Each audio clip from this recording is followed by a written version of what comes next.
আমাদের আর্থিক অবস্থা খারাপ, এখন চাইলে হইব? কেন?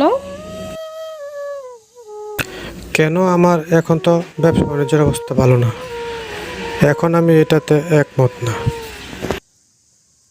কেন তুমি সন্তান নিতে চাও না কেন? সন্তান তো নিতে চাই, কারণ আমার আর্থিক অবস্থা ভালো না, এই জন্য আমি বলতেছি। আর্থিক অবস্থা এখন ভালো না, পরে আল্লাহ তাআলা ভালো করে দিবে।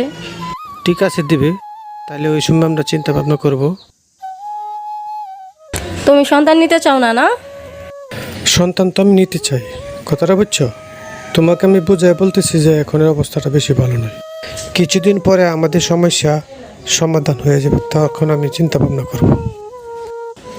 তাহলে কি তুমি সন্তান নিবাই না?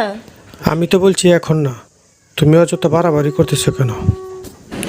বাড়াবাড়ি করতেছি মানে? তুমি কি চাও না সন্তান নিতে?